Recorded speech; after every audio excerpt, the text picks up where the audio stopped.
Hello बच्चों, एक बार फिर से स्वागत है आप सभी का अपने यूट्यूब चैनल श्री गुरुकुल में। और आज बच्चों हम बात करने वाले हैं क्लास 10th के पद्य के, हिंदी के पद्य के। ठीक है, क्लास 10th के हिंदी के पद्य के चैप्टर 3 के लेखक रसखान के जीवन परिचय के बारे में।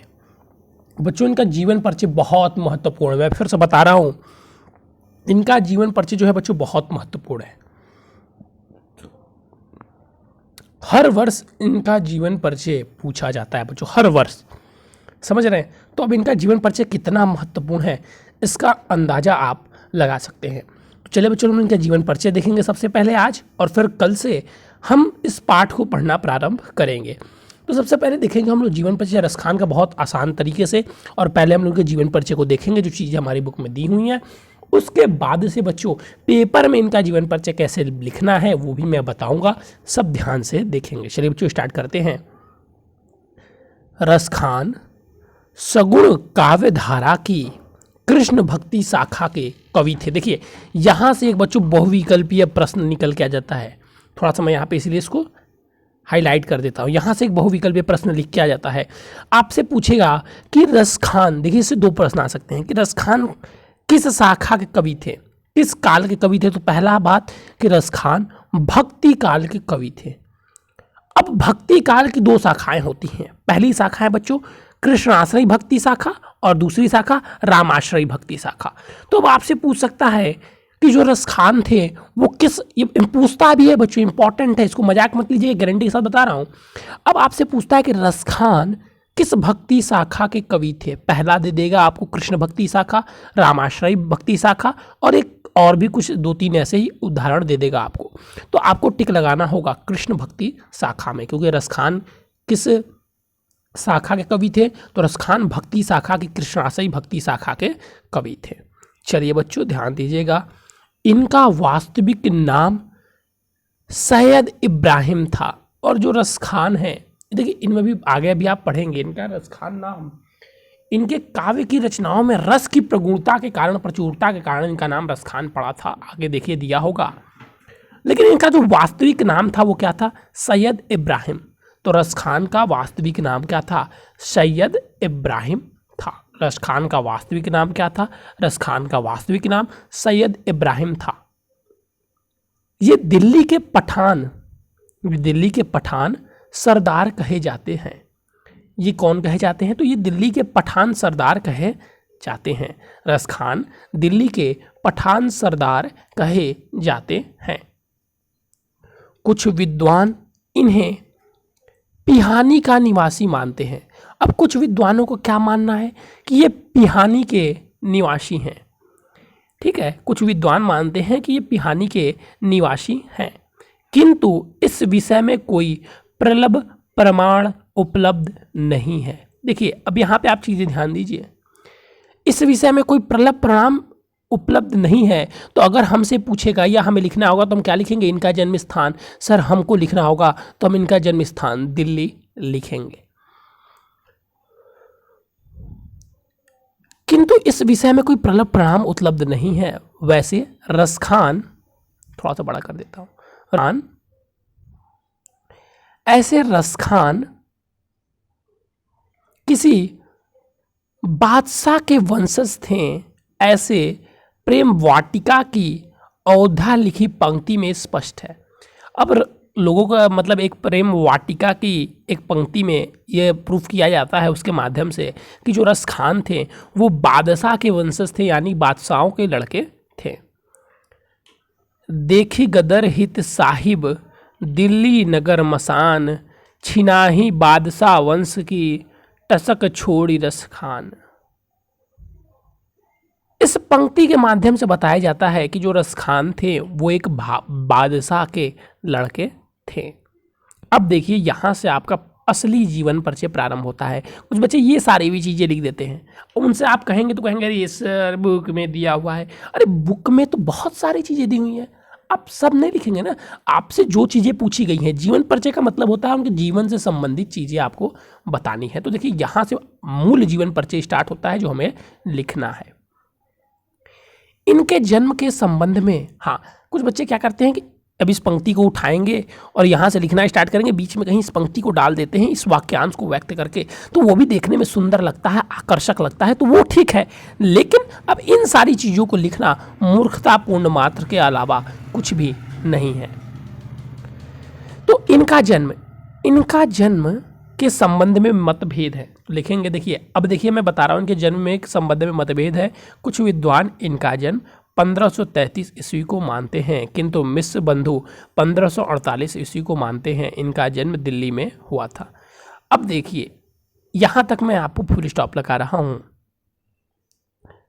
और इससे पहले मान लीजिए आपको लिखना है पेपर में, तो कैसे लिखेंगे कि हिंदी के इस महान साहित्यकार रसखान का जन्म, या कि काव्यधारा के, यहाँ से आप उठा सकते हैं, काव्यधारा के सगुण काव्यधारा के कृष्ण भक्ति शाखा के महान कवि रसखान का जन्म। ठीक है बच्चों, तो उनका जन्म 1533 ईस्वी में हुआ था। अब हम आगे देखते हैं। ये गोसाई विठलनाथ के शिष्य हो गए थे। और ये किनके शिष्य थे? तो ये गोसाई विठलनाथ के शिष्य हो गए थे। इनका उपनाम रसखान था। नमः तथा गुणः पर आधारित था।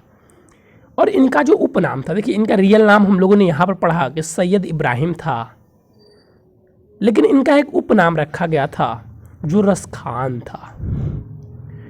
यथा नमः गुणः पर आधारित था, जो यथा नमः गुणों पर आधारित था, क्योंकि इनके एक एक समय वास्तव में रस के खान हैं। मैंने बताया था ना आपको कि इनके हर एक जो सवैयाँ होते थे उनमें बहुत रस भरे हुए होते थे, और वास्तव में ऐसा ही है कि इनके सवैयों में रसों की खान है, इसीलिए इनका नाम रसखान रखा गया। अब देखिए, इनकी मृत्यु सन 1618 ईस्वी में लगभग इनकी मृत्यु हुई। देखिए, अब आपको मान लीजिए लिखना है, तो आप इतना छोटा सा भी नहीं लिख सकते, थोड़ा सा बड़ा लिखना होगा। तो कैसे लिखेंगे वही बता रहा हूँ, पहले थोड़ा सा और आगे पढ़ लीजिए। रसखान आरंभ से ही बड़े प्रेमी व्यक्ति थे। ये देखिए गलत लिखा हुआ है। पहले हम इन चीज़ों को लिखते हैं कॉपी में, ये गलत कहीं नहीं लिखा हुआ है। तरीका ये अगर आप अपनाते हैं पेपर में, तो फिर आपका नुकसान हो सकता है। रसखान आरंभ से ही बड़े प्रेमी व्यक्ति थे। इनका लोकप्रिय प्रेम भगवान कृष्ण के प्रति अलौकिक प्रेम भाव में परिवर्तित हो गया, और जो इनका प्रेम था भगवान कृष्ण के लिए बहुत अलौकिक भाव में परिवर्तित हो गया। ये जितना कृष्ण के रूप सौंदर्य में पर मुग्ध थे, उतना ही उनकी लीला भूमि ब्रज की प्रकृति सौंदर्य पर भी थे। और ये जितना भगवान कृष्ण की मूर्ति पर उनकी मोहित थे, उतना ही ये ब्रज की उनकी लीलाओं और ब्रज की भूमि की सुंदरता पर भी मोहित और प्रेम पूर्ण थे। कृष्ण के प्रति इनका प्रेम भाव में बड़ी तीव्रता, गहनता और आवेशपूर्णता, तन्यता मिलती है। इसी कारण इनकी रचनाएं हृदय पर मार्मिक प्रभाव डालती है। अगर आप इनकी रचनाएं पढ़ेंगे तो वो एकदम हृदय से जुड़ी हुई होती है। हृदय पर मार्मिक प्रभाव, यानी कि लगता है कितने दुखों का प्रभाव है। अपनी भाव प्रबलता तथा सरलता के कारण इनकी रचनाएं बड़ी लोकप्रिय हो गई। अब अपनी भाव प्रबलता, इनकी रचनाओं में क्योंकि भाव प्रबलता थी, तो भाव प्रबलता तथा सरलता के कारण इनकी रचनाओं बड़ी लोकप्रिय हो गई। रसखान की 4 पुस्तकें प्रसिद्ध हैं: सुजान रसखान, प्रेम वाटिका, बाल लीला और अष्टयाम। ये इनकी जो हैं ये प्रसिद्ध पुस्तकें हैं। सुजान रसखान की रचना कविता, सवैया, छंद में, देखिए यहाँ तक तो आगे इनकी रचनाओं के बारे में दिया जा रहा है। प्रेम वाटिका में 15 दोहों का स्वरूप है। फिर भाषा और फिर काव्य शैलियों के बारे में यहाँ पे जिक्र किया हुआ है। अब हमें लिखना है जीवन परिचय पेपर में। कैसे लिखेंगे सर? इतने छोटे से भी नहीं होगा, तो देखिए मैं बोल रहा हूँ, जिनको लिखना होगा लिख लीजिएगा। रसखान सगुण काव्यधारा के कृष्ण भक्ति शाखा के कवि रसखान का जन्म सन 1533 ईस्वी को 1533 ईस्वी को दिल्ली में हुआ था। फिर से बोल रहा हूं, सगुण काव्य धारा के कृष्ण भक्ति शाखा के कवि रस खान का जन्म 1533 ईस्वी को दिल्ली में हुआ था। इनके जन्म में ऐसे तो बहुत मतभेद हैं, लेकिन प्रमुख विद्वानों द्वारा, सॉरी यहां पे थोड़ा गलत हो जाएगा, ऐसे मत लिखिएगा, फिर से लिखिए। सगुण काव्य धारा के कृष्ण भक्ति शाखा के कवि रस खान के जन्म में बहुत ही मतभेद प्राप्त हैं, लेकिन प्रमुख विद्वानों का मानना है कि इनका जन्म 1533 ईस्वी को दिल्ली में हुआ था। कुछ विद्वानों द्वारा यह मानना है कि इनका जन्म बादशाह परिवार में हुआ था और इन्होंने बादशाहत छोड़कर कृष्ण भक्ति की ओर अपना रुख कर लिया। ये बचपन से ही बहुत, देखिए ये सारी चीजें आपको इधर नहीं मिलेंगी, लेकिन उनके गुण से ये ली जा सकती हैं। ये बचपन से ही बहुत प्रेम और सौंदर्य के प्रति बहुत ही लोकप्रिय थे। इनके बचपन का नाम सैयद इब्राहिम था। बाद में चलकर लोगों ने इनकी रचनाओं में रस की पर्याप्त भूमिका होने के कारण, रस से भरे होने के कारण इनका नाम रस खान रख दिया। प्रेमी स्वभाव के होने के कारण रस खान भगवान श्री कृष्ण के प्रेम से, भगवान श्री कृष्ण की लीलाओं से, उनकी प्रतिमाओं से और भगवान श्री कृष्ण से इतने प्रेम लिप्त हो गए कि उन्हें उतना ही प्रेम उनकी ब्रजभूमि तथा उनकी लीलाओं से हो गया। इन्होंने भगवान कृष्ण के प्रेम में पढ़कर बहुत सी रचनाएं की जो कि हृदय पर मार्मिक एवं स्वच्छंदकारी प्रतीत होती हैं। इनके गुरु का नाम गोसाई विट्ठल नाथ था। इन्होंने अपने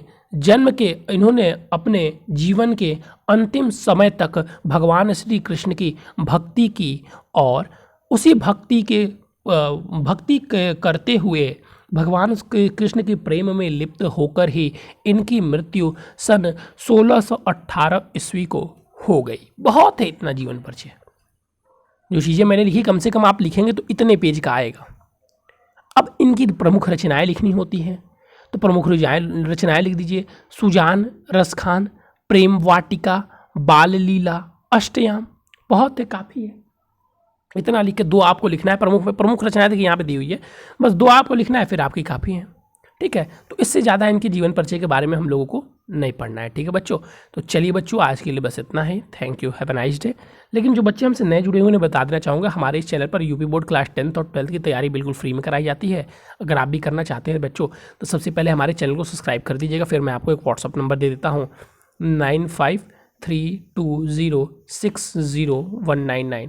इस व्हाट्सअप नंबर पे आप हमसे संपर्क कर लीजिएगा जिससे कि आपको PDF मिल जाए। लेकिन बच्चों सबसे पहले चैनल को सब्सक्राइब कर लीजिएगा। आज के लिए बस इतना ही। थैंक यू बच्चों, हैव अ नाइस डे। फिर मिलेंगे नए और इम्पोर्टेंट टॉपिक के साथ।